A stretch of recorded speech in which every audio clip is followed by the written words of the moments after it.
Bueno, buenos días a todos. Son ya las 9, así que, a ver, el foro es el que es. Yo, sobre todo, agradeceros el que hayáis hecho el esfuerzo de estar aquí a primera hora, que es la sesión, yo creo que más complicada de tener aquí a un foro aceptable. Vamos a comenzar, para no demorarnos mucho más, con esta sesión de comunicaciones orales. Nos han pedido el favor, Raquel Ojeda, de adelantar su presentación, así que vamos a comenzar con ella, con Raquel Ojeda del Grupo de Córdoba, que nos va a hablar de inflamación en la uremia. ¿Puede la técnica de hemodiálisis marcar la diferencia? Sí que es importante acordaros de los tiempos, ¿vale? Si uno se pasa del tiempo, no habrá preguntas, y si tenemos el tiempo razonable, pues podemos aprovechar para tener alguna pregunta. Cuando quieras. Perfecto, buenos días y muchas gracias por permitirme adelantarlo para no perder el viaje. Bien, como todos sabéis, la enfermedad renal crónica per se supone pues, un estado de inflamación que va a dañar la salud de nuestros pacientes y además lo hay no en diálisis, que hablaremos de la situación de hemodiálisis y qué técnica puede mejorar este perfil inflamatorio de los pacientes, sino que desde estadios iniciales el paciente ya va a presentar marcadores de inflamación que le van a perjudicar y que van a favorecer el daño a nivel de la pared del endotelio. Esto se va a traducir de una forma muy importante en la aparición, tanto en plasma como en la pared del vaso, de marcadores de daño endoteliar, y esto posiblemente nos va a explicar el porqué de esta gráfica, que es clásica, que habréis visto muchas veces, pero que a mí me gusta mucho recordar. Y es que pacientes en hemodiálisis con 20 años tienen la misma probabilidad de morirse de un evento cardiovascular que un sujeto de 80 años que no está en diálisis. Creo que esta gráfica es clásica y este problema, por desgracia, se está mejorando, pero sigue y se mantiene. Un paciente joven se puede morir en hemodiálisis y principalmente se muere de evento cardiovascular. Bien, ¿cuál es el problema de los pacientes en hemodiálisis? Ha dejado de funcionar un órgano muy importante que, aparte de eliminar toxinas que todos conocemos, hay muchas toxinas que no se pueden eliminar. Y no se pueden eliminar por el tamaño molecular, por el peso molecular que tienen. Nuestro riñón es un órgano muy inteligente y las máquinas hacen lo que pueden. Entonces, tenemos un problema muy serio porque hay muchas toxinas que no se pueden eliminar por diálisis. Y no hablemos de las que están unidas a proteínas, que en este caso ya sí que es muy complicado. Bien, en este esquema quiero resumir muy brevemente las opciones de terapia renal sustitutiva que tenemos. Tenemos las técnicas que hacen difusión, pero llegamos a un peso molecular como mucho de unos 10-12.000 Dalton, con lo cual no eliminamos ni siquiera beta-2. Las técnicas convectivas aumentan el peso molecular de las toxinas urémicas que se eliminan, pero aún se queda muy lejos de todas las citoquinas proinflamatorias que tienen un peso mayor.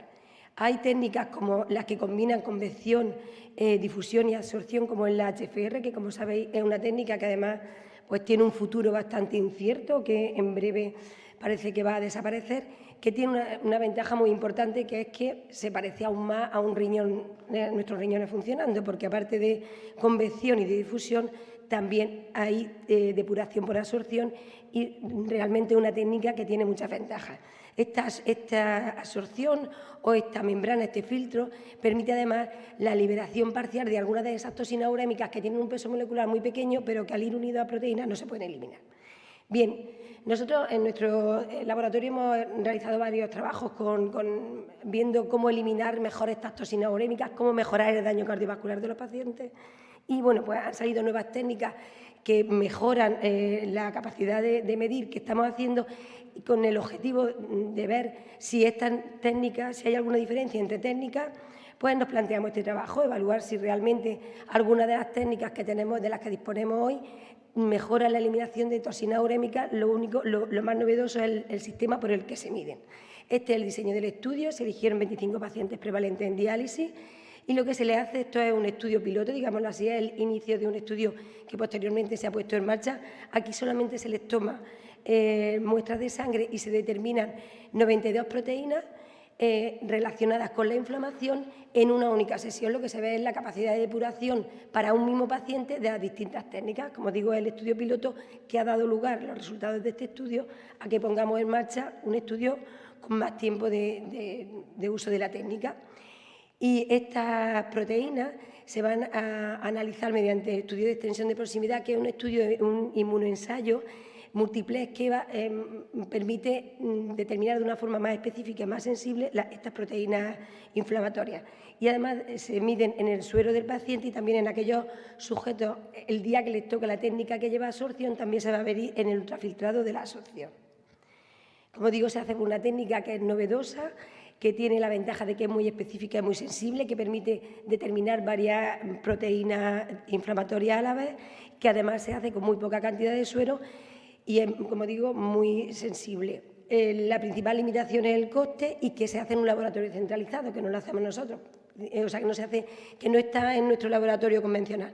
Pero realmente te permite, en una única determinación, con muy poca muestra, determinar este perfil. Por ejemplo, nosotros elegimos el perfil de inflamación y nos dio datos de estas 92 proteínas proinflamatorias. Bien, estos son los pacientes de los 25 a una edad media de 68 años y con tiempo medio en diálisis. Son pacientes prevalentes, como digo, que no tienen ningún proceso intercurrente. Y los resultados es que cuando se analizaron este perfil de proteínas proinflamatorias y compararon con el suero de sujetos sanos, se vio que efectivamente había una diferencia estadísticamente significativa en 43 de esas 92 proteínas que se miden. Cuando se hizo una diferenciación mediante un VIP-score, pues bueno, aquí vemos el perfil de las proteínas proinflamatorias que tenemos, proteínas relacionadas con FGF23, TNF-alfa, todo patrón muy proinflamatorio, que es lo que nos da de una sola determinación, este panel. Por otra parte, bueno, aquí se representan algunas de las 92 citoquinas o proteínas relacionadas con la inflamación, pero os voy a aclarar, solamente el TNF, TNF, se vio que había una mayor depuración con las técnicas que aportan convención, como son los online y el HFR. Esta sería la representación gráfica. El resto de proteínas no hay diferencia entre técnicas y solamente la HFR, la que combina convención, difusión y absorción, se observó una mayor eliminación de una citoquina, una proteína muy relacionada con inflamación y daño vascular, como es la IL-17C. Posteriormente vimos se calculó también si en el ultrafiltrado en cada paciente, cuando se le veía en HFR, si había diferencias, y sí que había diferencias tanto en la cantidad, sí que había una diferencia cualitativa, y luego en cuanto a cantidad solamente se observaron estas diferencias estadísticamente significativas, se depuraba más TNF-alfa, o sea que sí que parece que la absorción, ese cartucho que lleva el HFR, aporta beneficios.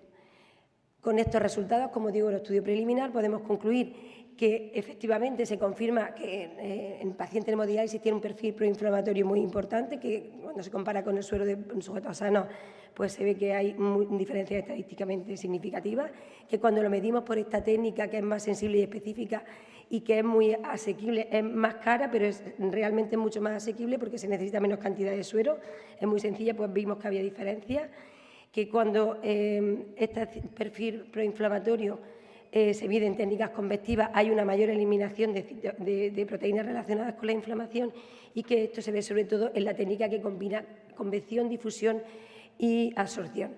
Aunque, como os digo, aporta ventajas. En nuestro estudio, en nuestro equipo ya habíamos visto, se han publicado otros trabajos con otras determinaciones de inflamación, pero es verdad que es una técnica que si no pasa nada, pues en un año y pico, un poco menos de un año, puede que desaparezca del mercado, aunque confío en que otra casa comercial la compre, porque, como os digo, esto ha sido el estudio piloto y estamos haciendo ahora un estudio de extensión, bueno, manteniendo a los pacientes 3 meses en cada técnica y viendo si realmente estas diferencias son o no, existen o no. Muchas gracias.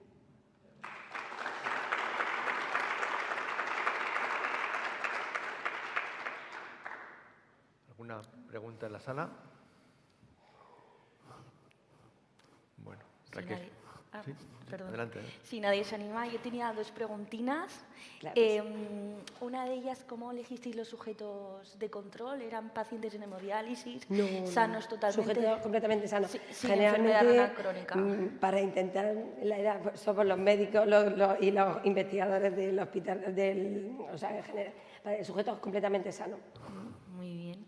Y la otra es que si crees que en un futuro, como miramos el KTV, alguna vez pautaremos las diálisis en función de la inflamación, ¿no?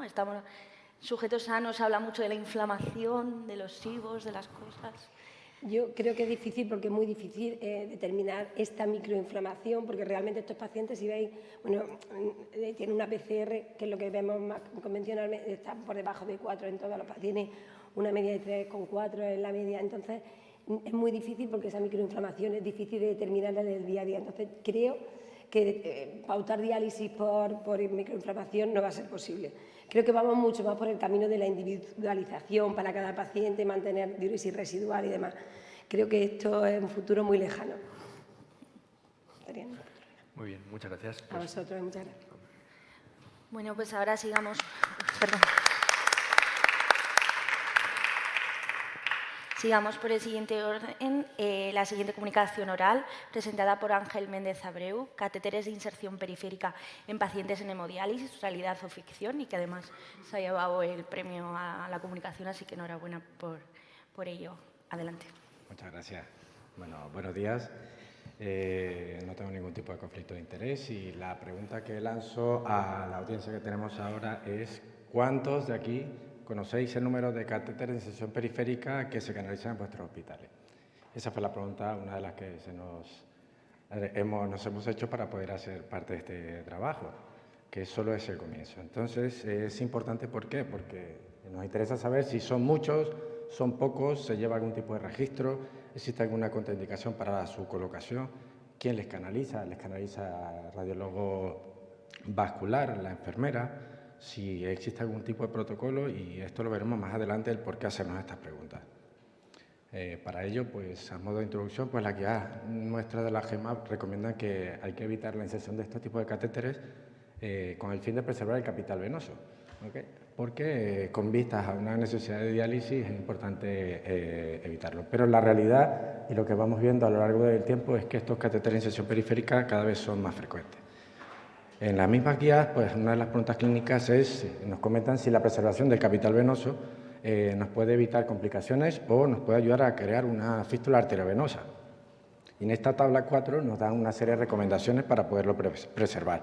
Evitar venopunciones, favorecer el uso de las venas del dorso de la mano, evitar la inserción de catéteres en subclavia, en este caso evitar también catéteres de inserción periférica o evitar en todo caso la punción de la cefálica, y tanto en brazo como en antebrazo no dominante. Entonces, por ello, el objetivo de nuestro trabajo ha sido conocer la utilización de estos tipos de catéteres, o bien la inserción en la aurícula o la cava, en este caso son los PIC, o en la punta de una vena periférica, que sería el midline, en nuestros pacientes incidentes en hemodiálisis. Analizar las posibles diferencias entre pacientes que precisan estos tipos de dispositivos versus aquellos que no. Y como material y métodos que hemos utilizado, pues un estudio observacional retrospectivo de pacientes incidentes en hemodiálisis entre 2015 y 2023, a los que se le ha colocado tanto PIC o midline, tanto en una situación de prehemodiálisis como en aquella ya iniciada la hemodiálisis. Los resultados que hemos obtenido es que de nuestros 391 pacientes incidentes en hemodiálisis, 71 de estos pacientes se les colocó algún tipo de dispositivo.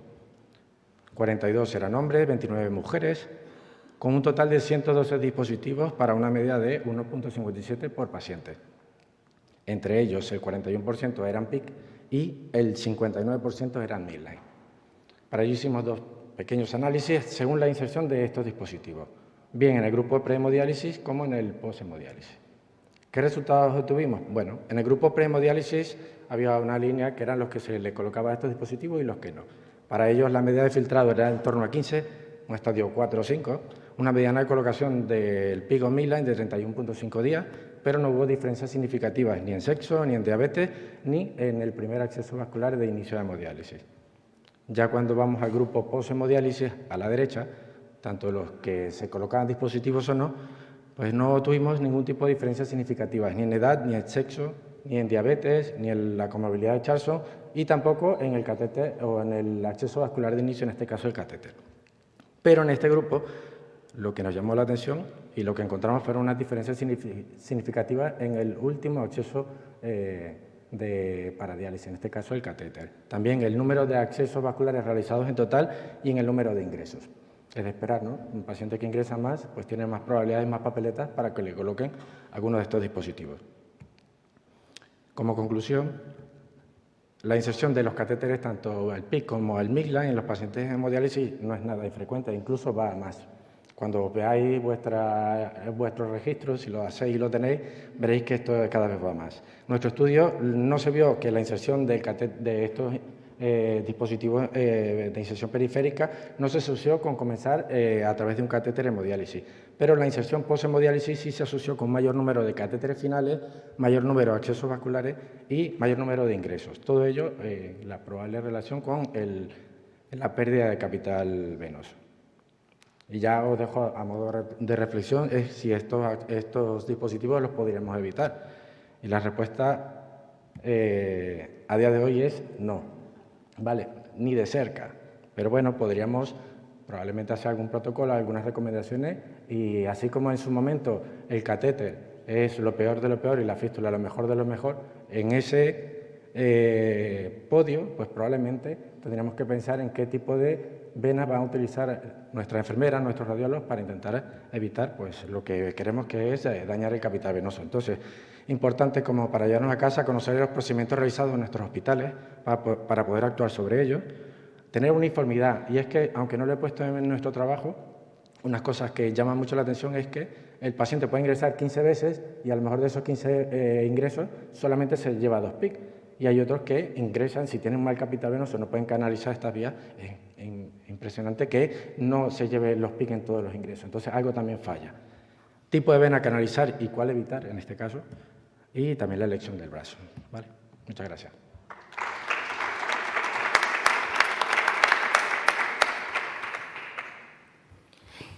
Adelante, vete al micrófono si quieres.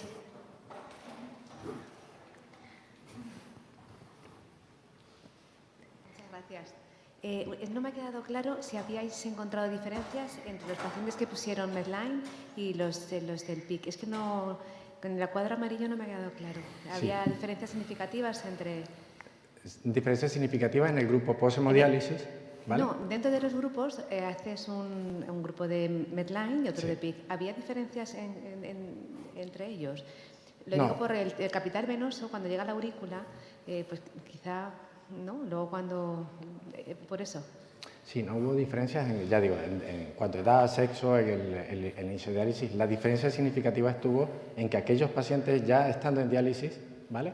El último acceso vascular con el que finalizaban en el estudio era un catéter, es decir, que no se vio que realmente al inicio el catéter, es decir, que el capital venoso pudiera estar afectado por estos dispositivos. Pero sí lo que vimos que al final terminaban estos pacientes que tenían más dispositivos, su último acceso era un catéter, perdían la fístula y no había posibilidad de hacer otro. Pero al inicio sí, de no poner estos dispositivos. Sí. ¿Y no importaba si hubieras empezado de una manera u otra? No. Vale, era la pregunta. Gracias. Vale.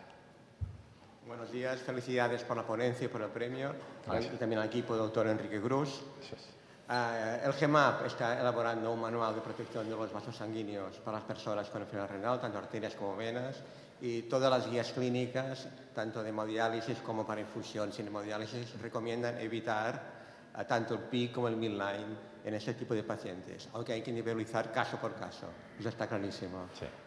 Y la segunda comentario que quería realizar es que en los equipos de infusión y acceso vascular de cada hospital tenía que haber un profesional del servicio de nefrología, o bien un nefrólogo o bien una enfermera del servicio de nefrología en este equipo para evitar la implantación de midline y PICS en estos tipos de pacientes. Gracias. Muy bien.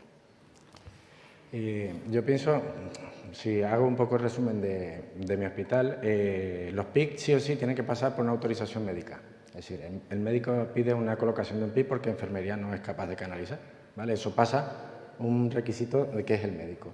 Ahora mismo los midline es un requisito y es una indicación totalmente de enfermería, por lo cual no canalizar una vía, ese paciente se lleva un midline, se puede llevar 2, 3, los que sean, porque no se canaliza. Por eso es la discordancia y no la uniformidad en que un paciente, depende a lo mejor de la enfermera, pues se canalice una inserción periférica porque no es posible canalizar una normal. Pero a lo mejor tiene 4 ingresos y pasa lo contrario. Entonces, este es un problema mayor.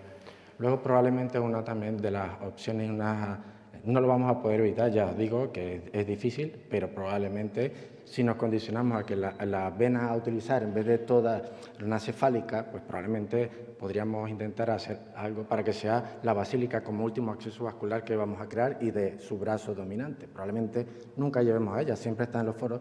Si hacer una fístula húmero-basílica o poner un catéter o una prótesis, por ejemplo, probablemente podría ser una indicación favorable para estos pacientes. Muchas gracias, la verdad es que ya se ajusta bien al tiempo, vamos a seguir y es un tema que desde luego tendremos que seguir debatiendo. Muchas gracias. Gracias a vos.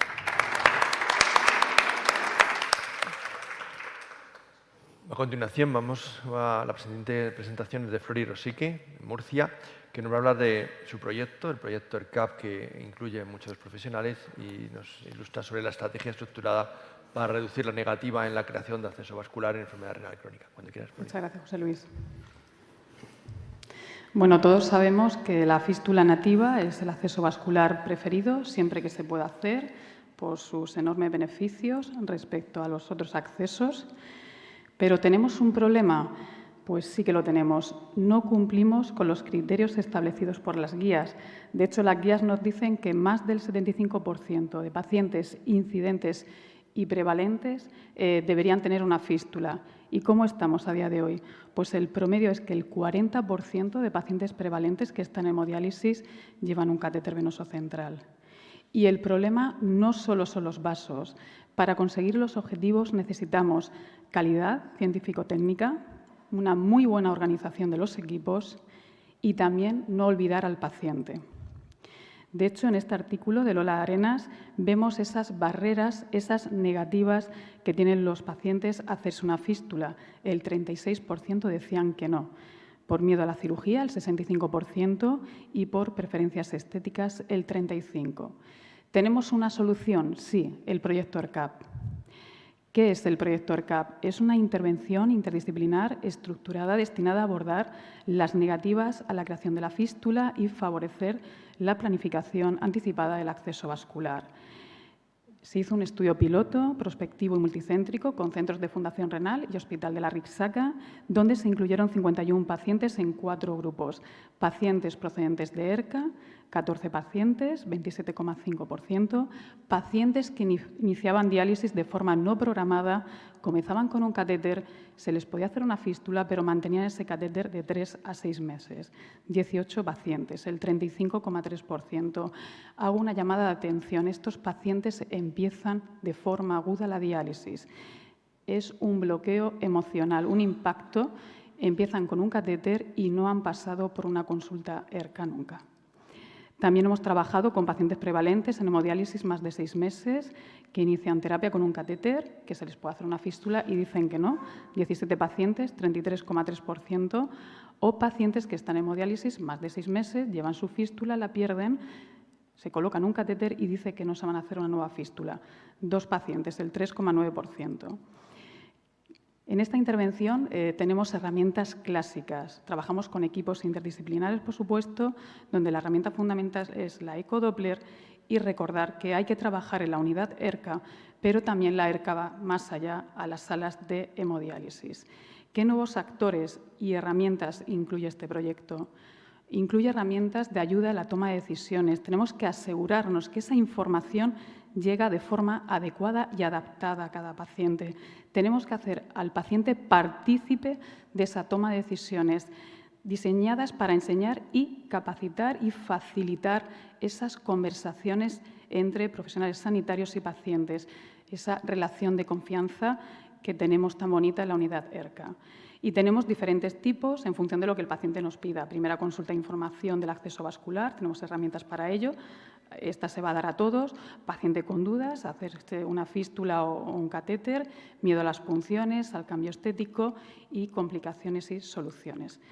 Mirad, estos son 2 ejemplos de paciente con duda, de cómo a nivel visual podemos explicar que de cada 100 pacientes, 95 con esas caritas tristes pueden tener infecciones graves y el 5% no, y al revés con la fístula, o que no se puede mojar. También tenemos nuevos actores, que es la psicología, trabajar con la inteligencia emocional. a través de una formación al personal sanitario online, 2 o 3 sesiones, para detectar emociones negativas, evaluar síntomas de ansiedad y depresión, establecer una buena relación de ayuda y mejorar la comunicación en crisis. ¿Cuáles fueron nuestros resultados?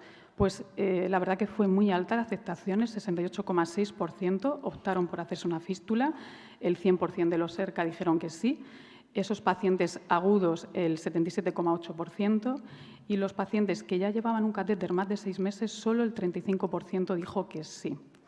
Los pacientes que aceptaron eran más jóvenes y no hubo diferencias por género, comorbilidad, tiempo de consulta, presencia de barrera idiomática o nivel de estudios. Nos da mucha tranquilidad porque ha llegado a muchos grupos por igual. ¿Qué tiempo se ha dedicado? A la primera consulta 30 minutos y después las siguientes fueron de 15 minutos. La primera consulta fue hecha por enfermería en el 100% de los casos y ya la segunda, tercera intervienen nefrólogos, radiólogos y cirujanos vasculares. ¿Cuántas consultas? Las que el paciente necesite y hasta donde quiera. Pero, importante, observamos cambios significativos de decisión cuando, tras una segunda o tercera consulta, intervenía un profesional distinto. Esto es muy importante. Si me lo dicen varios especialistas, varios sanitarios, es porque esto tiene que ser bueno. El miedo a la cirugía fue en el 54% de los casos y la comodidad de llevar un catéter, el 46%, los principales motivos de rechazo. En cuanto a los cuestionarios, utilizamos el PHQ-4, que evalúa síntomas de ansiedad y depresión, puntuación mayor o igual de 3, indica probabilidad de trastorno clínico, tuvimos una media de 2,2. APAIS, que está diseñado para evaluar el nivel de ansiedad y necesidad de información antes de la cirugía, una puntuación mayor de 11, indica ansiedad clínica, tuvimos una media de 10,9 y el cuestionario de satisfacción, la verdad que fue alto, de 8,1 sobre 10. Como conclusiones, la intervención interdisciplinar estructurada ha demostrado ser eficaz para aumentar la aceptación de la FAP como acceso vascular, sobre todo especialmente en pacientes ERCA y aquellos que inician diálisis de forma aguda. Pero es necesario, y hago aquí la llamada de atención, que tenemos que intervenir precozmente, ya que los pacientes que ya portaban catéter de forma crónica mostraron mayor resistencia a ese cambio. Solo dijeron que sí, un 35%. La incorporación de estrategias comunicativas, ese apoyo visual, recordar esas caritas, que llegue bien, y evaluación ecográfica mejora la toma de decisiones compartida y permite anticiparnos a ese tratamiento renal sustitutivo con una mayor seguridad y el grado de satisfacción, la verdad que fue muy alto. Muchas gracias y os esperamos en Murcia, el año que viene. Muchas gracias.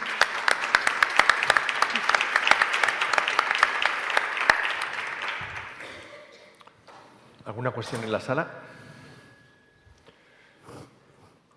Flori, yo cuando veo esto y me encanta, ¿no? Porque es el acceso vascular, pero ¿cómo sacamos tiempo? Porque al final hay que dedicar tiempo y habéis demostrado que tener una actividad, un tiempo para la gente accede, pero sí hay que dedicar también un tiempo para que hagan una buena adherencia al fósforo, una buena adherencia a la sobrecarga, una buena adherencia, es decir, ¿cómo lo hacéis para sacar tiempo? Porque dentro de la unidad ERCA, nosotros, si el paciente ya decide que quiere hemodiálisis, damos esta información, sobre todo la general, y si ya tenemos negativas, empezamos a trabajar. Yo a esto lo llamo tiempo de calidad, ¿vale? Y lo que el paciente necesite, y más las negativas, porque si el paciente opta por un catéter, sé que el día de mañana me va a quitar más tiempo, porque va a haber más complicaciones, o puede haberlas. Entonces, al final, media hora es una primera consulta, tampoco en una ERCA, es una sesión más de enfermería, no tiene más. Y 15 minutos conmigo, dedicados, es tiempo de calidad. Luego, decir también que la ERCA va a las salas. En las salas podemos también trabajar con los pacientes, ¿no? No olvidemos ese paciente con un catéter en la sala, que no ha pasado por una toma de decisiones, nos ha explicado la peritoneal, nos ha explicado el trasplante, nos ha explicado nada, ni el acceso vascular. Y luego te lo encuentras a los 4 meses con una infección del catéter en la puerta de urgencias y dices, ¿qué ha pasado aquí? Entonces, tenemos que trabajar y yo creo que sí, si queremos, se puede. Y se saca, y ya digo, tiempo de calidad, no estamos perdiendo el tiempo. Yo quería comentar, ¿vale? Porque te iba a contestar yo también, pero ya te ha contestado perfectamente Flori. Cuando hemos hecho este proyecto, nos planteamos ERCA, efectivamente, como habéis visto, el 100% de los pacientes eligieron fístula, pero realmente lo que más preocupa son aquellos pacientes que entran en diálisis como agudos, que no se les ha implantado porque no han tenido tiempo de tener una ERCA y una vez que se les implanta catéter ya es muy difícil que retrocedan, ¿no? Cuanto más tiempo, peor. Realmente están mucho tiempo en la máquina de diálisis, entonces es ahí donde intervenimos. Y es enfermería, el primer estamento, como hemos presentado, que consigue resultados. Entonces es trabajar en la primera consulta esos pacientes que ya están en catéter dentro de la sala, enfermería, y luego reforzarnos, ¿no?, con el equipo multidisciplinar en esas segundas y terceras consultas, que es lo que nos ha dado un buen resultado. Pero el paciente está 4 horas en el monitor de diálisis, que hay que aprovechar. Muy bien. Pues muchas gracias. Muchas gracias, Flori. La siguiente comunicación la presentará Isabel Galcerán, la utilidad de la ecografía del acceso vascular en la consulta ERCA desde el Hospital del Mar. Muchas gracias. Bueno, mi presentación casi parece hecha a propósito con la de Flori un poco, pero bueno, como todos ya saben, ¿no?, el acceso vascular preferido para la entrada en hemodiálisis es la fístula arteriovenosa, pero también, como ya es habitual, ¿no?, en todas las comunidades autónomas, cada vez es más frecuente el inicio de hemodiálisis con catéter, y estos son datos del registro catalán, donde pueden ver que en el 2023 pues solo un 30,5% de los pacientes incidentes lo hicieron con una fístula. De hecho, nuestras guías de acceso vascular, un poco, ¿no?, persiguiendo que los pacientes entren con el mejor acceso vascular posible a diálisis, ya recomiendan, ¿no?, que con filtrados menores de 15 hagamos una planificación de cuál va a ser el acceso vascular. Es verdad que si nos fijamos en los métodos de monitorización, ¿no?, una vez ya se ha hecho el acceso vascular, no los voy a leer todos, pero así de forma general, todos ellos se pueden utilizar una vez el paciente ya ha entrado en diálisis, pero si se fijan, mientras está en ERCA solo podemos utilizar 2, la exploración física, que obviamente depende mucho de la experiencia del profesional, y la ecografía Doppler.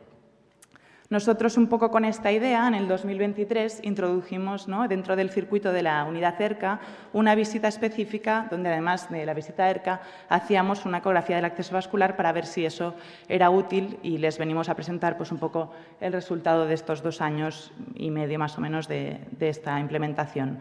¿Cuál era el circuito? Cuando un paciente tenía un filtrado de 15 o menor y en el mapeo ecográfico el cirujano decía que era tributario a fístula, con lo que ya avanzo que hay un sesgo de selección, porque esos pacientes que ya eran directamente tributarios a un tunelizado pues no están incluidos en este estudio. Estos pacientes se les realizaba la fístula y al cabo de 4 semanas se hacía la visita con esa ecografía. Si la fístula estaba bien, seguían el circuito normal de ERCA, y si estaba mal, se derivaban, depende, ¿no?, al angiorradiólogo o al cirujano vascular para que arreglara ese fallo o hiciera una nueva fístula, y de nuevo se reevaluaba a las 4 semanas. Si allí alguna fístula aún seguía pues mal, seguía otra vez el mismo circuito de reevaluación cada 4 semanas. En total, les presento los resultados de 105 pacientes, ¿vale?, que seguimos desde el momento que hicimos esta ecografía hasta que empezaron hemodiálisis, o bien se trasplantaron, ¿no?, con un trasplante anticipado en situación ERCA, o murieron en situación ERCA, o bien el fin de seguimiento que fue septiembre de este año. En total, bueno, las características basadas así a grandes rasgos de los pacientes tenían una mediana edad de 68 años, 57% eran varones, la gran mayoría hipertensos, más de la mitad diabéticos, un tercio con historia de algún episodio de insuficiencia cardíaca, 14% con vasculopatía periférica, con una mediana de 27 días entre el mapeo y la realización de la fístula, que creo que eso también es importante, que no pase mucho tiempo entre una cosa y otra, y que el filtrado de mediana que teníamos en esa consulta era con un filtrado de 14. La mayoría de fístulas eran radiocefálicas, seguidas de humerocefálicas, y sí que en menor proporción pues, tuvimos alguna humerocefálica y ya solo una prótesis, que creo que eso también es bastante habitual, que se han dejado ya un poco más en desuso. Por suerte, ¿no?, la mayoría de fístulas, el 64%, estaban bien, eran maduras y puncionables, pero sí que en el 36% vimos que había alguna alteración. La más frecuente fue la trombosis, seguida de la estenosis severa, y sí que hubo pues, un 7% de pacientes que la fístula simplemente no se desarrolló, aunque no se detectó en concreto ninguna de las 2 alteraciones anteriores. Y después pues, hubo una falta de superficialización, ¿no?, una basílica que necesitaba subirse un poquito más, y después 2 síndromes del robo, que no es un fallo primario primario, pero bueno, también se detectó eso. Gracias a eso conseguimos que se hicieran 10 angioplastias en ese estadio ERCA, 13 nuevas fístulas y una superficialización. Estos datos que presento ahora son excluyendo el síndrome del robo y la falta de superficialización, porque creo que no son tan fallo primario para comentar esto. Como pueden ver, presentaron más fallo primario las fístulas radiocefálicas en comparación a las humerocefálicas, y si comparamos, ¿no?, las que presentaban un fallo primario con las que no, esto ya hay varios estudios que lo han comprobado, ¿no?, que los diabéticos presentaron más fallo primario que los otros pacientes. Después del seguimiento, que en total de mediana fueron 21 meses, un 60% de los pacientes empezaron hemodiálisis, 5 se trasplantaron, recibieron un trasplante anticipado y 6 murieron en el estadio ERCA. Y conseguimos que un 95% de estos pacientes que empezaron diálisis lo hicieran a través de una fístula con solo 3 catéteres tunelizados.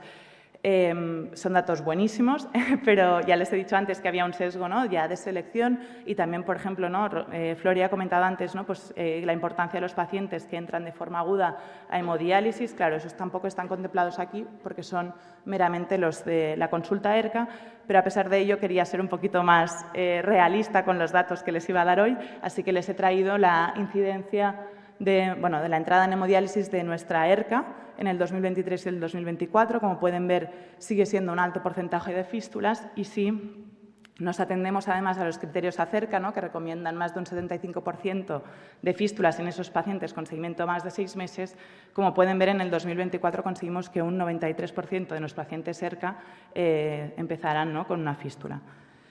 En conclusión, creo que todos estamos muy convencidos, ¿no?, que una de las prioridades de la unidad ERCA es conseguir un acceso vascular óptimo para hemodiálisis, que la monitorización ecográfica en ese estadio conlleva beneficios y, sobre todo, ¿no?, si se acuerdan, he dicho que un 36% de pacientes presentaban alguna alteración después de realizarse la fístula, y en cambio conseguimos que solo un 5% entrara con catéter al final, y que hemos de tener especial atención en esos pacientes que son diabéticos y con radiocefálicas, y como les he comentado, pues en este estudio con todos sus sesgos, ¿no?, conseguimos que la entrada en hemodiálisis con fístula fuera del 95%.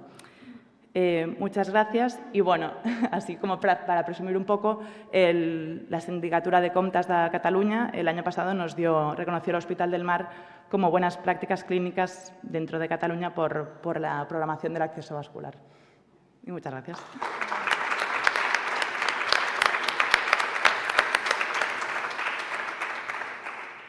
¿Alguna preguntina en la sala?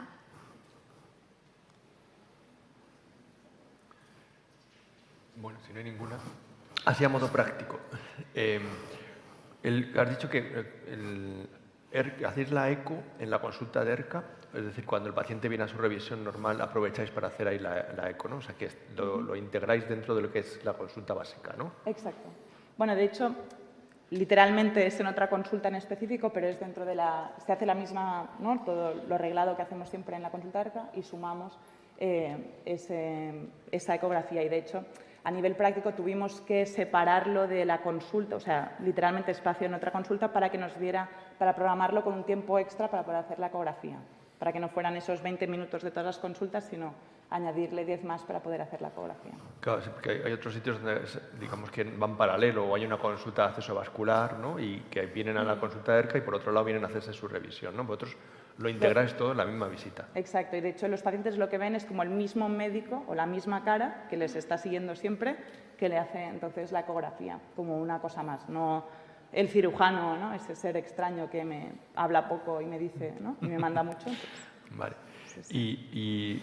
Y por otro lado, ¿hacéis también vosotros el mapeo, la preparación, o eso? En nuestro caso aún no hemos conseguido ponernos en el mapeo, pero bueno, sé que muchísimas unidades lo hacen. Creo que es muy importante el papel del nefrólogo allí, ¿no?, sobre todo para planificar. A veces, bueno, es que creo que no estoy diciendo nada nuevo, pero ¿no?, hay cosas que nosotros vemos que los cirujanos no, pacientes, pues yo que sé, con insuficiencia cardíaca, diabéticos, mujeres, ¿no?, que ya ves, mujeres diabéticas que les tienen que hacer una distal y tú ya ves que esos números tal vez son un poco límites, pero bueno, en nuestro caso aún no hemos conseguido estar allí. Muy bien.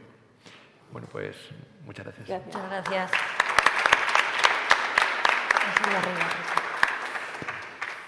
Muy bien, pues a continuación el doctor, no sé si ahí está, Ramón, doctor Rocatell, nos va a hablar del perfil de acceso vascular de pacientes con poliquistosis renal, incidentes en diálisis, a partir del registro catalán que siempre nos ofrece y nos da un poquito de envidia con sus resultados. Cuando quieras, Ramón. Buenos días. A pesar de que la poliquistosis renal del adulto es la nefropatía hereditaria que con mayor frecuencia causa enfermedad renal crónica terminal, existen estudios limitados acerca del acceso vascular de estos pacientes cuando se tratan con hemodiálisis. El objetivo de este estudio es analizar el perfil del acceso vascular de pacientes incidentes en hemodiálisis con poliquistosis renal en Cataluña, y para ello hemos utilizado datos del registro catalán comparando 1.486 pacientes con poliquistosis renal y casi 22.000 pacientes sin poliquistosis renal adultos que iniciaron programa de hemodiálisis durante un periodo de 26 años, del 97 al 2022. Enseguida nos dimos cuenta que las características clínicas y demográficas de ambos grupos de pacientes eran totalmente distintas.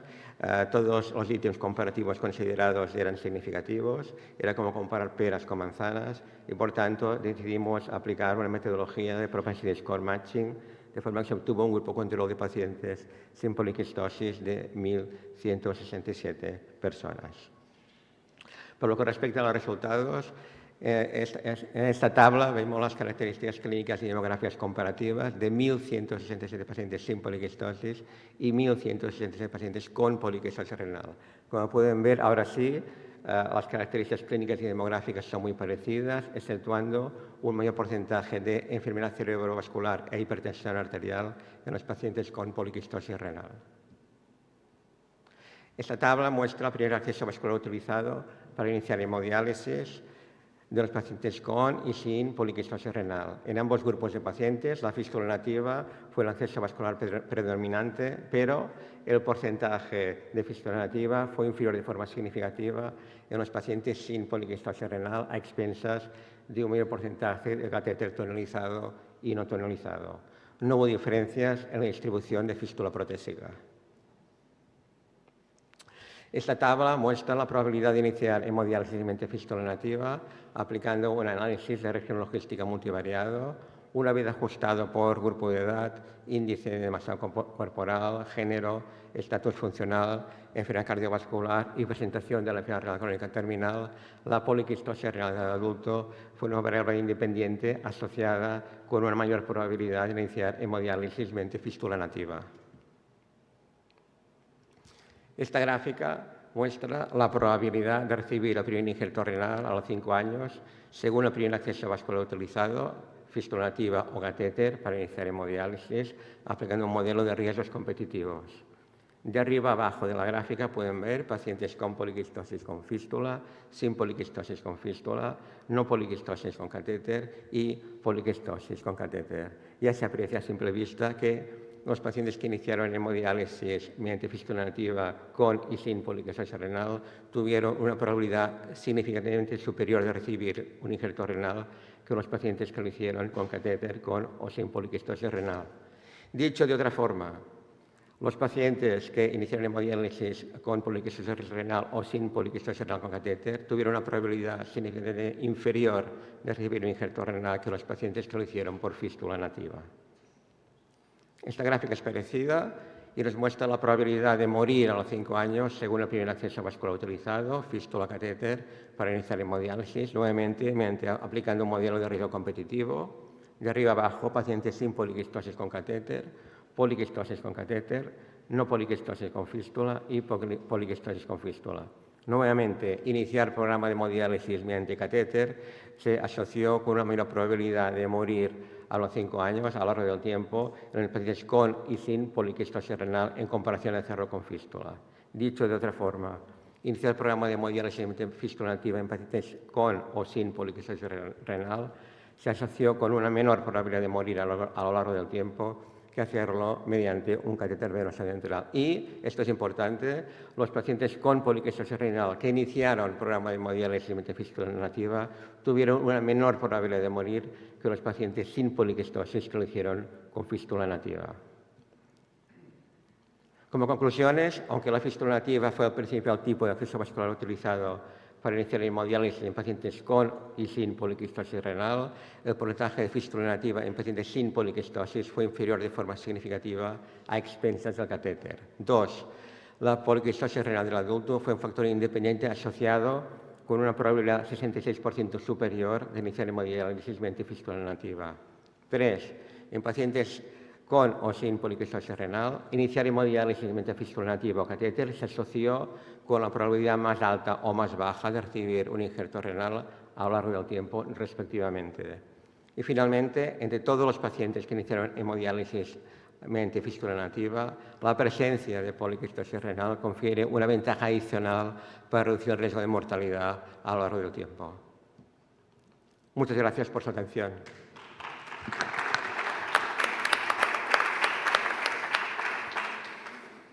Adelante. Bueno, enhorabuena, Ramón, por el trabajo muy interesante. Los resultados serían los esperables, ¿no? Yo creo que cuando nos enfrentamos a un paciente con una poliquistosis, aunque tiene alguna manifestación extrarrenal, como pueden ser los quistes en el hígado o los aneurismas cerebrales, habitualmente es un paciente que desde el punto de vista vascular está mejor. Entonces, mi pregunta es, ¿habéis comparado los poliquísticos solo con la población general no poliquística, pero habéis hecho subanálisis con respecto a diabéticos, glomerulares, etcétera?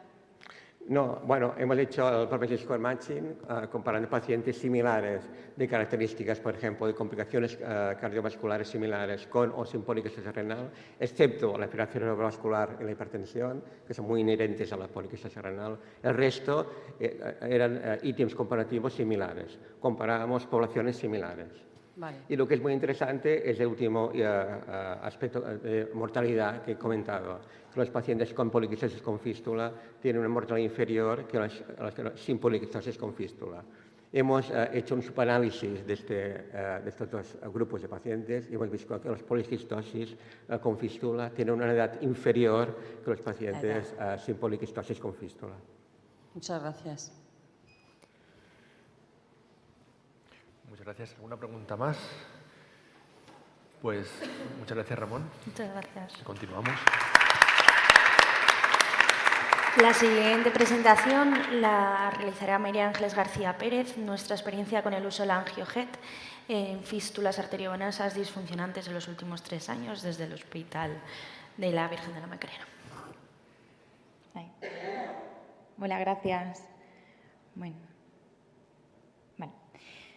Bueno, como sabemos, la fístula es ideal para hemodiálisis, pero su principal complicación es la trombosis, considerándose como la ausencia de flujo a través de esta fístula. Para ello es necesario un diagnóstico muy importante, la exploración física, viendo una ausencia del soplo-y-de-Thrill, y sobre todo una confirmación mediante ecografía Doppler, en la que se puede ver la ausencia de flujo, la no compresividad del vaso, incluso podemos ver la presencia y extensión de este trombo. Es importante que se repermeabilice lo antes posible.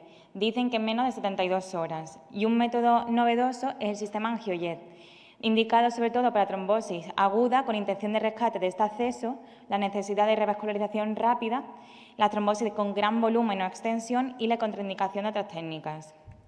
El AngioJet es una técnica de aspiración activa del trombo en el que se emiten unos chorros salinos creando una zona a baja presión y además ayudado de las ventanas que hacen una acción de arrastre que lo fragmentan y lo llevan al interior de este catéter.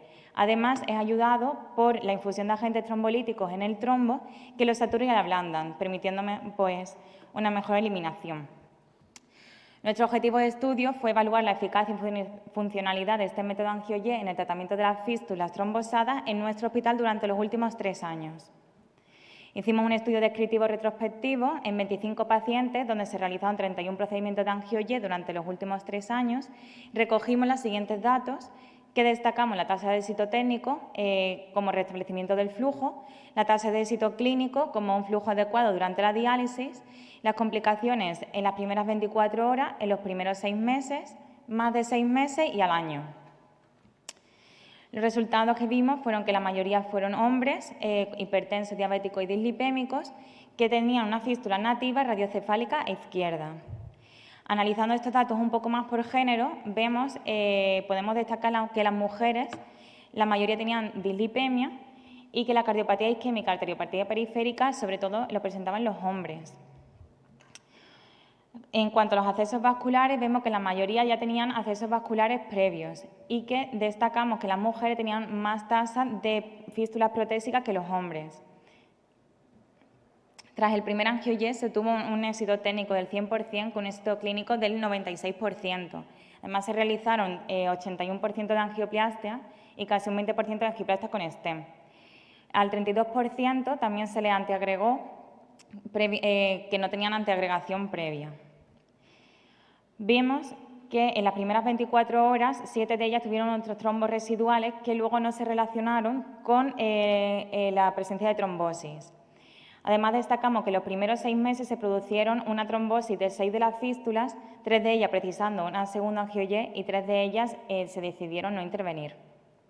Otra trombosis apareció a los 6 o al año, que también necesitó un segundo angio-Y y ya más del año, 3 fístulas se trombosaron presentando la necesidad de un segundo angio-Y.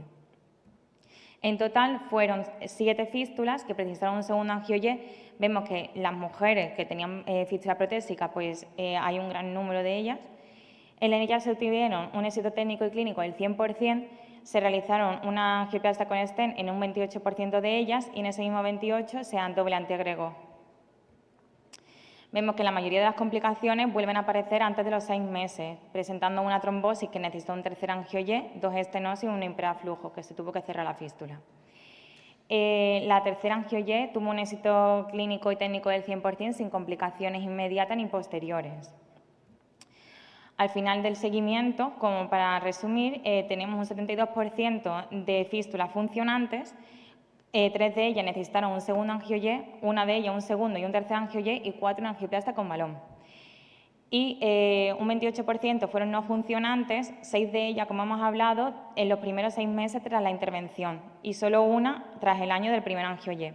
Revisando un poco estos pacientes, la mayoría tenían agotamiento de accesos vasculares previos.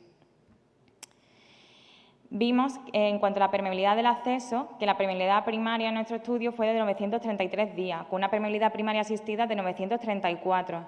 Eso supone un tiempo de espera de intervención muy pequeño, entre un día y poco. Además, tuvimos una permeabilidad secundaria de 335 días, también con un tiempo de medio de espera de intervención de casi menos de un día. Podemos concluir, por tanto, que el método angio-Y demostró ser una opción eficaz y segura para el tratamiento de la trombosis de la fístula con una alta tasa de éxito técnico y clínico, que aquellos pacientes con las fístulas trombosadas que precisan realización del angio-Y tienen una alta comorbilidad cardiovascular e historia de accesos vasculares previos. La mayoría de las complicaciones en nuestro estudio, además, sucedieron en los primeros 6 meses tras la realización del angio-Y. Que en nuestro estudio también destacamos que las mujeres que precisaron realización del angio-Y tenían más fístulas protésicas respecto a los hombres, y que el manejo multidisciplinar consiguió una tasa de tiempo de espera muy reducida entre el evento patológico y su intervención mediante angio-Y. Por ello, nuestros resultados respaldan el uso del angio-Y como herramienta efectiva en el manejo de accesos vasculares, permitiendo aumentar la supervivencia de dicho acceso. Muchas gracias.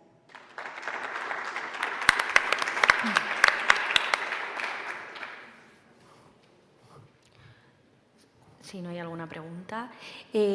Yo tengo la pregunta de que, sobre todo, si antes del procedimiento o justo después hacía alguna fleborografía para ver un poco la causa de la trombosis, si en función de eso visteis que necesitaban más o menos, sobre todo por ese paciente, ¿no?, que necesitó hasta 3 veces.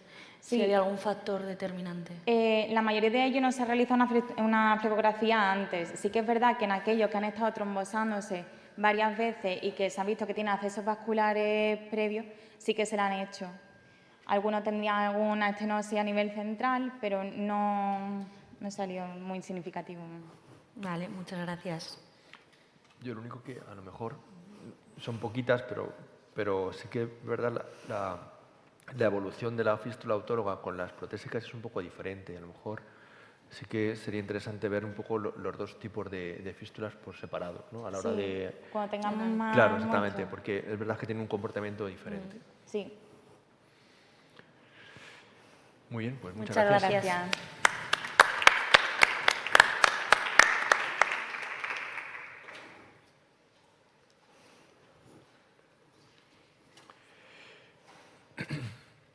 Bien, a continuación María Ángeles Fernández Rojo, del grupo de Toledo, ¿no? La importancia del conocimiento del aporte de oxígeno a los tejidos y la caracterización de los cambios hemodinámicos intradiálisis. Así que cuando quieras. Muchas gracias. Bueno, buenos días. Cambiamos un poquito de tercio, pero bueno, en los últimos años y probablemente desde hace tiempo, para los nefrólogos el conocimiento hemodinámico de los pacientes durante la sesión de diálisis ha sido un importante reto, porque ya sabemos que la causa más importante de mortalidad de nuestros pacientes en diálisis es la causa cardiovascular y, sobre todo, respecto a la población general, sobre todo en las etapas más jóvenes, que, como vemos, se multiplica por números muy importantes esta mortalidad. Durante la sesión de diálisis, la incidencia de eventos catastróficos no es frecuente, pero sí, cuando hablamos de disminución de la presión arterial, sabemos que la incidencia de eventos moderados a graves puede ser importante. Incluso aunque esta disminución de la presión arterial, esta hipotensión, sea asintomática, sí que se puede producir una disminución de la perfusión tisular que va a acabar produciendo un daño en los órganos diana de forma crónica y de forma constante. Además, un porcentaje importante de nuestros pacientes en diálisis presentan hipoxemia, con lo cual hay una disminución en la liberación de oxígeno tisular que agrava este daño y que perpetúa esa hipoperfusión en estos pacientes. La estabilidad hemodinámica depende, sabemos que uno de los componentes más importantes es la liberación de oxígeno en los tejidos. Este depende del gasto cardíaco y además depende de la oxigenación en la sangre. Sabemos en los pacientes críticos que el objetivo para mantener la perfusión tisular es mejorar la liberación de oxígeno en estos y a nosotros nos ocurre lo mismo en diálisis. Debemos intentar mantener esa perfusión importante en los tejidos y sabemos que hay muchos mecanismos que van a afectar tanto al gasto cardíaco como al oxígeno en la sangre periférica. Los pacientes en diálisis, además, son altamente vulnerables a estas situaciones porque, como hemos dicho, hay muchos mecanismos que van a alterar tanto el gasto cardíaco como el contenido de oxígeno en sangre. La hipoxemia muchas veces es el final del camino de todas las patologías respiratorias que pueden aparecer en los pacientes con enfermedad renal crónica. Pero es que además la hemodiálisis produce una serie de fenómenos que van a estar también implicados en esta hipoxemia.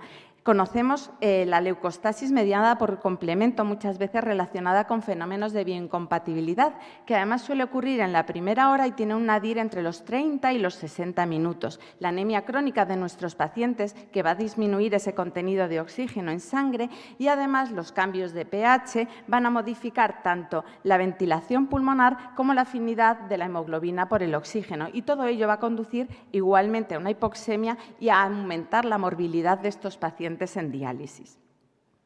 Sabemos además que no solo el gasto cardíaco se ve influido, sino que esa caída del gasto cardíaco que se produce por una disminución de la precarga, por una disminución de la contractilidad, probablemente por esa propia hipoxemia, va a aumentar aún más la disminución del aporte tisular del oxígeno, con lo cual vamos a agravar más la situación en estos pacientes. Hasta ahora, las únicas herramientas que teníamos para monitorizar a un paciente durante la sesión de diálisis es la presión arterial, la frecuencia cardíaca y, en algunas ocasiones, la saturación. Pero es que la presión arterial nos depende del gasto cardíaco y de las resistencias periféricas. Por eso creo que sería importante saber qué es lo que está pasando en esta situación.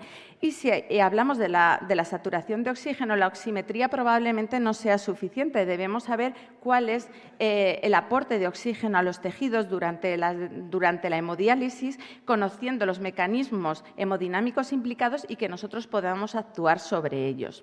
Para eso diseñamos un trabajo en el que incluimos a 46 pacientes con enfermedad renal crónica en diálisis. El día intermedio de diálisis, además de su sesión de diálisis, se les realizaba un ecocardiograma pre y postdiálisis y se los monitorizaba durante toda la sesión con un monitor de bioreactancia, obteniendo minuto a minuto datos de entre gasto cardíaco, volumen sistólico, frecuencia cardíaca, resistencias periféricas y el aporte de oxígeno a los tejidos. Este es el monitor que utilizamos, como os digo, es monitor de bioreactancia.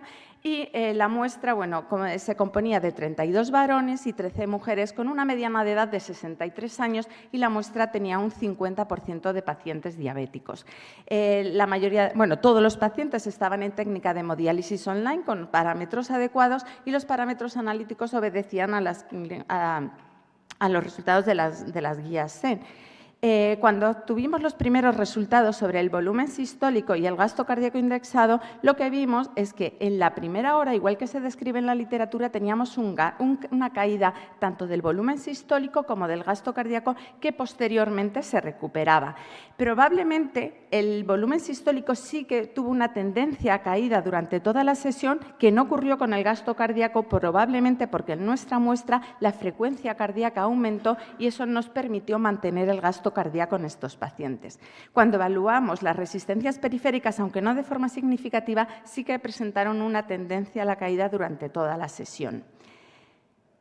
Cuando evaluamos el contenido de agua pulmonar, el contenido de agua transpulmonar, lo que nos encontramos es que en esa primera sesión, en esa primera hora, en la que cayó el volumen sistólico y el gasto cardíaco, nos encontramos un aumento de ese agua transpulmonar que coincide con una disminución de la saturación de oxígeno y una disminución del aporte de oxígeno a los tejidos. Todo ocurre de forma sincrónica, la bajada del volumen sistólico, del gasto cardíaco, el aumento del agua transpulmonar, la caída de la oximetría y la caída del aporte de oxígeno a los tejidos.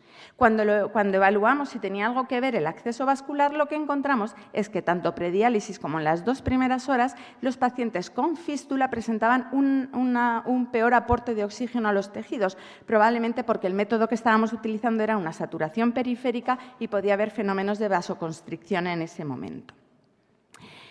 Voy a ir un poquito rápido con estos resultados, pero no quería dejar de mostraros los resultados que obtuvimos cuando la muestra la dividimos en pacientes hemodinámicamente estables y que sí que presentaban hipotensión según la definición de FOL20.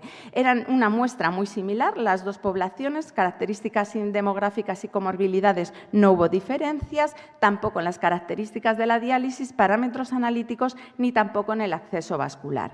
El volumen sistólico, de nuevo, aunque es verdad que era menor, incluso prediálisis en los pacientes que sí que presentaron hipotensión, tenían también una caída del volumen sistólico en esta primera hora.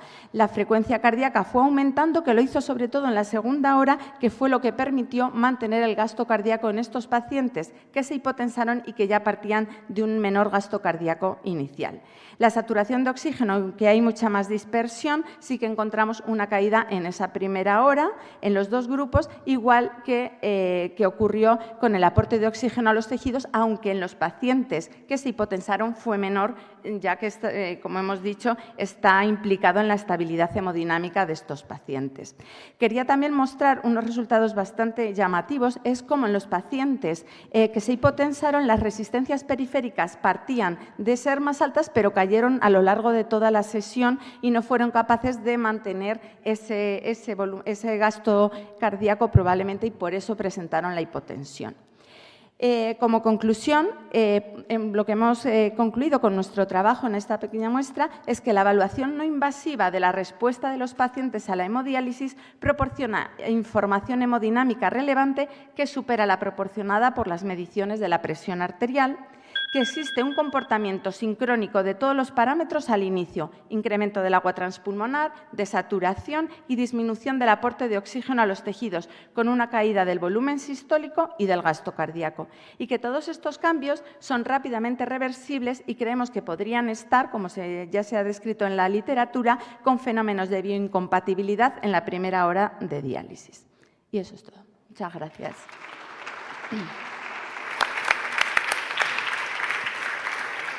Bueno, muchas gracias, María Ángeles, muy interesante. Has consumido todo el tiempo, Sí. así que vamos a seguir con la siguiente, ¿de acuerdo? Muchas gracias. Pues la siguiente comunicación oral es, a ver, que no lo tenemos aquí. Vale. La va a hacer Gustavo, no, perdón. Raquel Ojeda ya la presentó antes, o sea que Gustavo Useche Bonilla, nos va a presentar cuáles son los resultados clínicos y el consumo de hemodiálisis extendida frente a hemodiafiltración online, un análisis multicéntrico. Adelante. Buenos días, muchas gracias. Vale, pues nada, empecemos. Sabemos que llevamos bastante tiempo buscando nuevas técnicas de hemodiálisis, especialmente que combinen las técnicas de transporte difusivo y transporte convectivo, y en eso se han generado las nuevas membranas sintéticas de mediano cutoff, que en conjunto con un sistema de hemodiálisis convencional, pues es lo que llamaríamos la hemodiálisis extendida, ¿vale? Por otro lado, tenemos la hemodiafiltración online, que gracias al estudio Convince y muchos otros nos han demostrado que se ha convertido en el gold estándar de la práctica gracias al aumento de la supervivencia, creemos, relacionado con el aclaramiento de moléculas medianas y moléculas proinflamatorias. Pero hay un hándicap, que es que necesitamos un buen acceso vascular, unos flujos sanguíneos adecuados, que no siempre se consiguen en todos los pacientes. Entonces, en el caso de las membranas de mediano cutoff, que combinan estas técnicas dentro del propio filtro y que no requieren, aparentemente, tanta flujo, lo que hemos visto a través de ensayos in vitro, pues se presenta como una alternativa a la hemodiafiltración online. Bueno, por ello, Diaber está participando junto con el grupo del estudio MODEL y en esto pues, se nos surgió la duda de si podíamos ir buscando algunas diferencias entre la hemodiálisis extendida y la hemodiafiltración online. Concretamente, queríamos ver si había algún tipo de riesgo de hospitalización inesperada por todas las causas, si había diferencias en el aclaramiento de moléculas medianas y pequeñas, o si había diferencias en el consumo de medicación y en el alcance de objetivos paraclínicos. Entonces, para eso hicimos un estudio retrospectivo, multicéntrico, incluimos 10 centros de diálisis ambulatorio, tomamos datos de tratamientos realizados en 2024 en pacientes mayores de edad que estuvieran en hemodiafiltración online o en hemodiálisis extendida durante todo ese año activos y con al menos 90 tratamientos registrados. Recolectamos datos de variables demográficas, variables clínicas, características de la prescripción de hemodiálisis, variables de laboratorio, el registro de las hospitalizaciones y el consumo de medicamentos tales como la heparina sódica, el hierro sacarosa, agentes estimulantes de la eritropoyetina, el paricalcitol y la tecalcetida.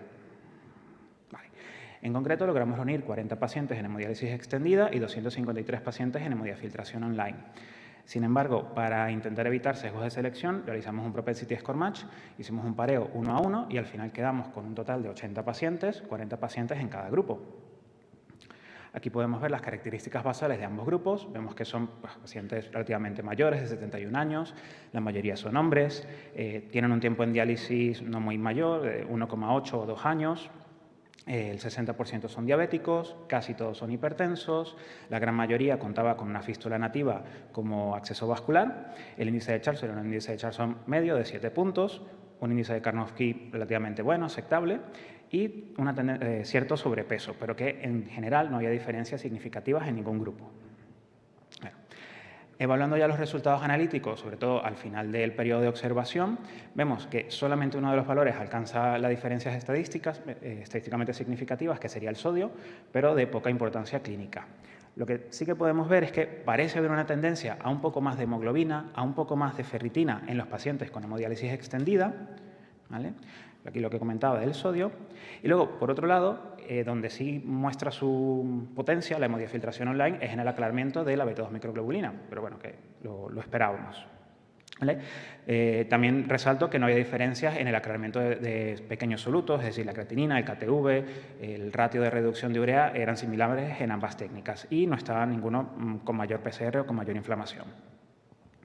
De cara al riesgo de hospitalización, realizamos un análisis de supervivencia para eventos recurrentes en modalidades univariantes y multivariantes, ¿vale? Y encontramos que había un hazard ratio mayor para los pacientes en hemodiálisis extendida que no alcanza la significación estadística.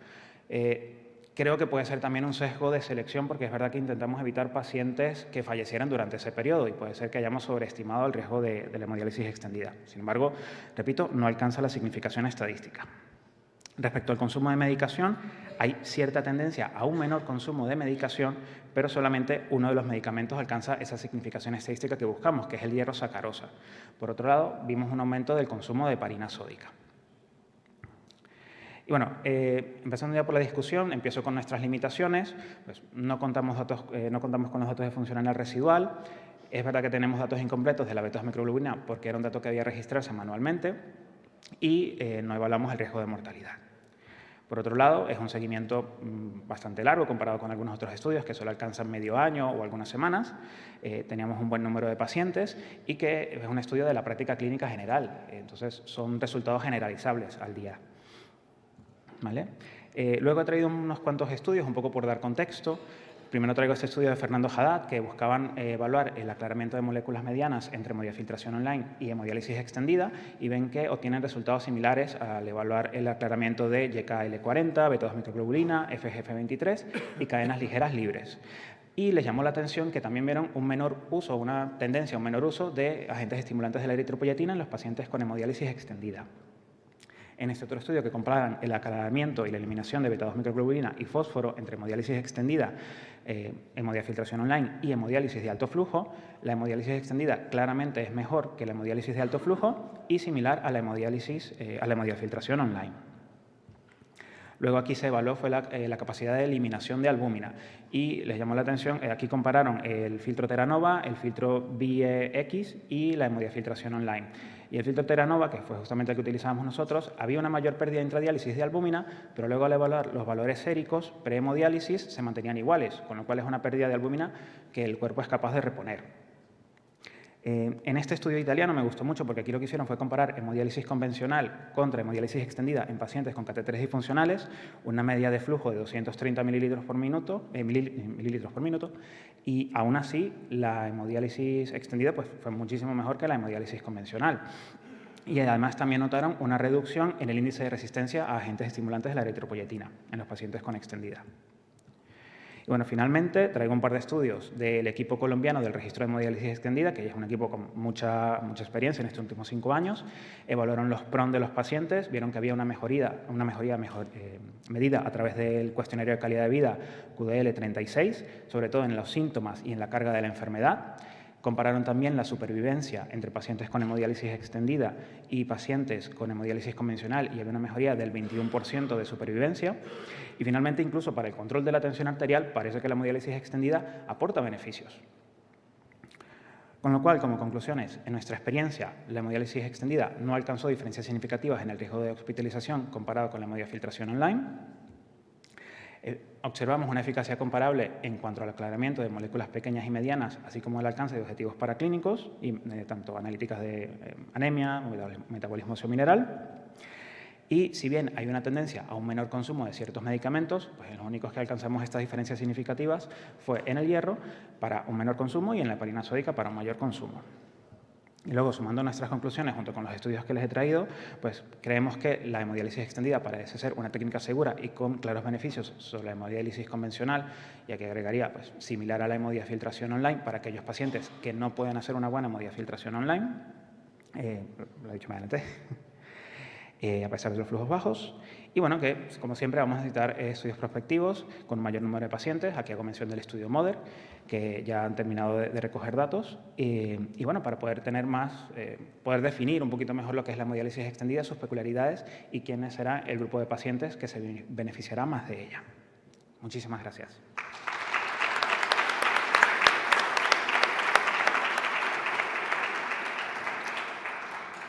¿Alguna preguntilla en la sala? Si no me animo yo. En realidad, 2 preguntas. No sé si a lo mejor lo has puesto en las tablas, pero no he podido verlo. Los pacientes que estaban en online tenían buen volumen de reposición, flujo alto. ¿Conseguisteis dentro de ese grupo de comparación aquellos en los que la online ha demostrado no estaba en que las es tablas, beneficioso? pero sí, el volumen de sustitución era mayor a 23 litros por minuto en todos esos pacientes. Y luego la otra, ¿cuál es la hipótesis, ¿no? De por qué necesitan menos hierro o EPO, si es por la inflamación, si habéis mirado algún parámetro relacionado. No, a ver, como son un poco tomamos los datos analíticas de control, de registro mensual, no pudimos buscar más allá, porque al final esto es dando los retrospectivos, pero sí que creemos que es sobre todo relacionado con la disminución de moléculas proinflamatorias. Y es eso, es un resultado que se ve en muchos estudios que también piensan lo mismo, que son esas moléculas las que nos ayudan a alcanzar esos resultados. Pues muchas gracias. Muchas gracias a vosotros.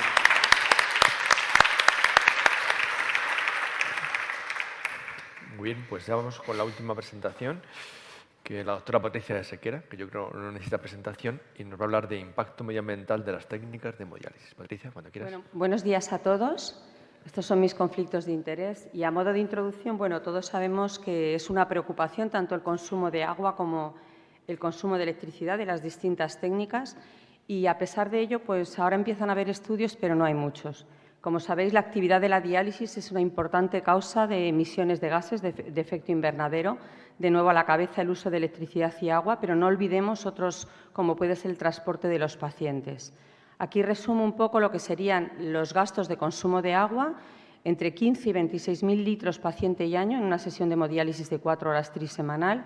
La energía en una unidad de 12 a 15 puestos de 270 a 325 kilovatios hora y luego los monitores en torno a 1,5-3 kilovatios paciente sesión. Los residuos, la verdad es que cuando uno los ve así, se queda muy sorprendido, entre 1 kilo y 8 kilos de residuos, algunos de ellos de biosanitarios tipo 3 por paciente y sesión, lo que supone de 171 a más de 1.000 kilos paciente año, y la huella de carbono igualmente de 3.300 a 10.800. Para que se hagan una idea, el consumo de una vivienda habitual anual es de en torno a 3.000 a 5.000 kilogramos de CO2 equivalente.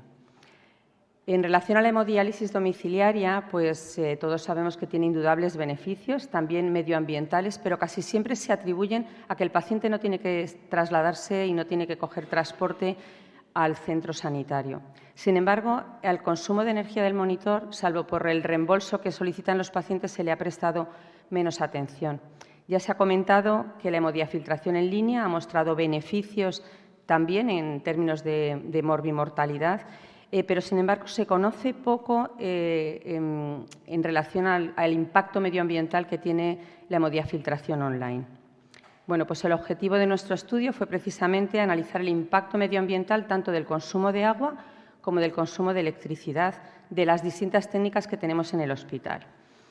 Como material y métodos, pues para medir el consumo eléctrico hicimos una medida directa con un enchufe digital que les pongo ahí en la foto, y lo utilizamos en todos los monitores y con las diferentes técnicas de la unidad, y lo medimos desde el inicio de la sesión, desde que se enchufa el monitor hasta que termina la sesión, es decir, incluyendo la preparación, el tratamiento y la desinfección. En relación al consumo de agua, no pudimos hacer una medida directa, obviamente. Hicimos un consumo de agua estimado en función de las especificaciones que tenían los distintos monitores, pero sí lo que hicimos fue una estandarización.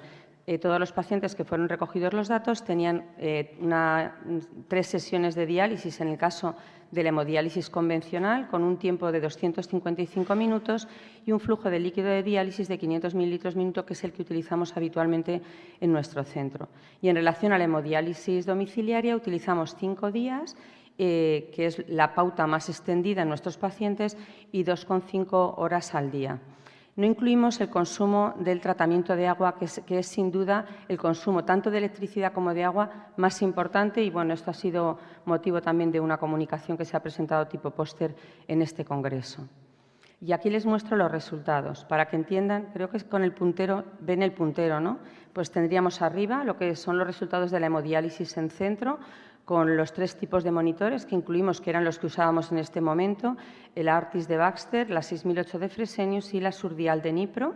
En este caso, pues tenemos el consumo por sesión de energía y luego el consumo también semanal. Esto sería el consumo por sesión y esto a la semana, que lo hicimos obviamente para poder comparar con la hemodiálisis domiciliaria.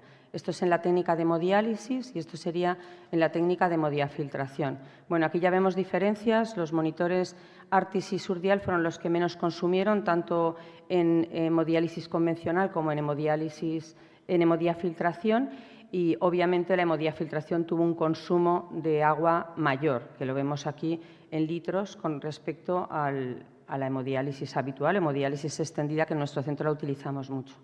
En relación a la hemodiálisis domiciliaria, solo tenemos 2 monitores, Fisidia de Pales y el NX Stage de Fresenius, y como pueden ver, pues el consumo tanto por sesión como por semana es significativamente inferior.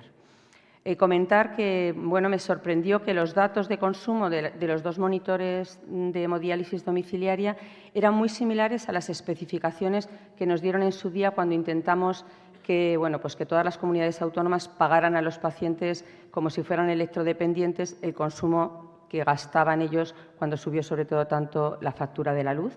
Como ven, pues era muy similar, de 4,5 en el caso de la NX Stage, y en este caso con Fisidia pues eran 0,73 y 3,65, y a nosotros nos salía, esto es lo que nos sale a nosotros, y 0,69, o sea que se estiman bastante reales. ¿Qué es lo que pasó con los otros monitores, los monitores de hemodiálisis en centro? Pues había unas diferencias importantes en relación sobre todo a la desinfección química. En el monitor de hemodiálisis en todos los casos se utilizaba esta desinfección, que son 41 minutos y que gasta 20 litros. Esto es muy importante. En el caso del monitor de Baxter, pues tenemos más opciones. Yo creo que esto siempre es bueno. Hay una desinfección por calor eco, que son 23 minutos y no llega a 5 litros. Esta es la que se utiliza habitualmente después de cada procedimiento en nuestra unidad. Y luego, 2 días en semana se utiliza otra desinfección, calor Clincar, 48 minutos con 15 litros. Y un día a la semana, el calor Clincar A, que es el anterior, pero incluye un desinfectante y desincrustante.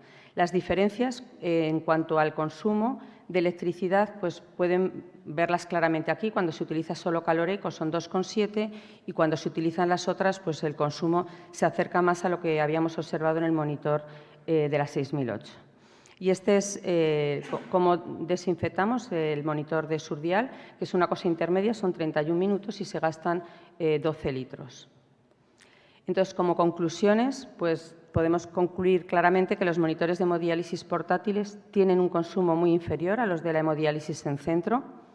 Existen diferencias en los consumos tanto de agua como de energía que se relacionan no solo con el tipo de terapia, si estamos haciendo hemodiálisis convencional, expandida o hemodiafiltración, sino también del monitor, y que esto está relacionado claramente con el tipo de desinfección aplicada. Después de mandar el estudio a la SEN, pues analizamos lo que se gasta en cada uno y van desde 0,37, solo el consumo de la desinfección, hasta 0,96 en función de qué técnica de desinfección utilizamos.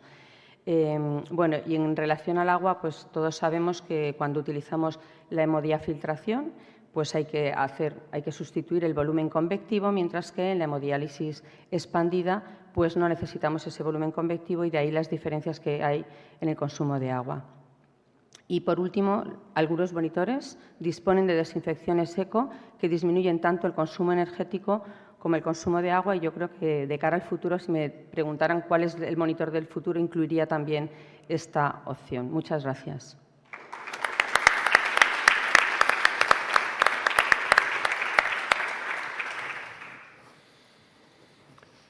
¿Alguna pregunta en la sala?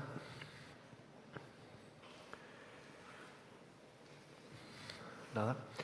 Bueno, la verdad es que estamos muy centrados, ¿no?, en el tratamiento eco.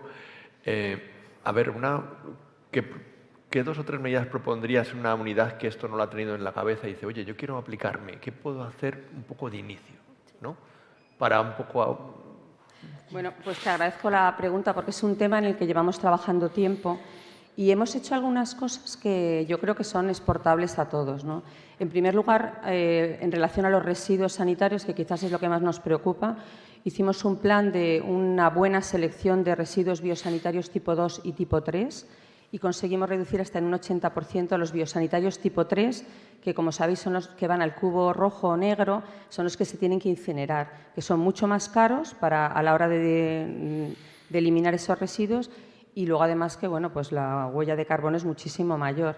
Y esto se hizo simplemente pues, aplicando de forma estricta las normas. Es decir, no todos los dializadores y no todas las líneas van al cubo de biosanitario 3, sino solo aquellos que contienen más de 100 mililitros, que tampoco es tan difícil de estimar por el personal de enfermería y auxiliares que les entrenamos. Eso es muy importante, y luego, por supuesto, todos los que tienen virus B, C o VIH van a ese cubo, pero ahora mismo en las unidades no es un problema importante. Disminuimos un 80% y, de hecho, fuimos seleccionados finalistas en la Comunidad de Madrid en la jornada de medio ambiente que se desarrolló precisamente en la Fundación Hospital de Alcorcón. Medida muy sencilla que ahora la han exportado a la UBI, o sea que, bueno. En relación a esto también, cuando pesamos, porque va por peso, no olvidemos que todos los monitores tienen la opción de vaciar por completo el circuito, el dializador y las líneas, y eso reduce a la mitad el peso, y va por peso, son 15 kilos cada caja lo que lleva. Y luego, en relación a esto, yo creo que lo que nos falta es un poco de conocimiento, sobre todo al personal médico, que yo hasta ahora no me había preocupado de nada, no sabía lo que hacían los auxiliares ni cómo limpiaban. Yo creo que hay que meterse en la sala y mirarlo porque tiene una repercusión enorme. Y luego, por último, lo que hemos hecho también es el tema del tratamiento de agua. Yo creo que hay que optimizar cuánto tiempo tenemos encendido el tratamiento de agua en las unidades, porque no todas las unidades están funcionando a las 24 horas. Entonces, que haya parones del tratamiento de agua es muy importante porque eso va a ahorrar mucha agua y va a ahorrar mucha electricidad, y que lo adaptes al tiempo de tu unidad. Si no dializas los domingos, ¿por qué lo tienes que tener encendido? Ahí, bueno, eso ha sido el ahorro más grande de todos. Bueno, en esa línea estamos y más cosas que tenemos en proyectos, porque yo creo que, bueno, es una responsabilidad, Sí, ¿no? totalmente. Muy bien. Gracias por la pregunta. Nada, a ti.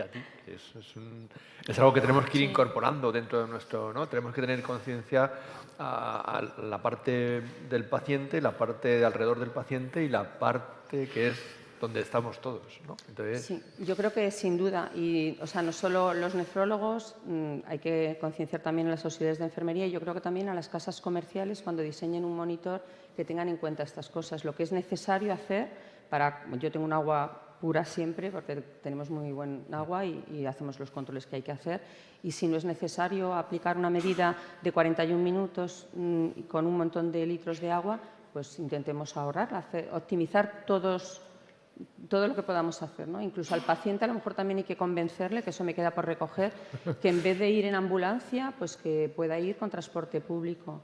Ayer hablaba con Daniel Gallego, que no está aquí, y le decía que una opción era que se les facilitara, por lo menos en la Comunidad de Madrid podríamos hacerlo, dado que tú eres el presidente, una idea, te lanzo, que podría ser bueno, que les den una tarjeta de transporte. Presidente de la Somane, ¿eh? Perdón, de la Somane, me he equivocado, perdón.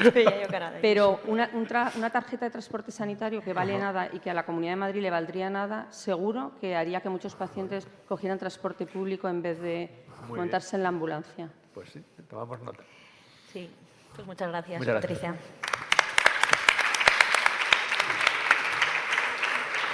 Bueno, pues casi con puntualidad inglesa hemos acabado, así que muchas gracias a todos, sobre todo a los que han presentado las comunicaciones, que se han ajustado al tiempo y han sido excelentes.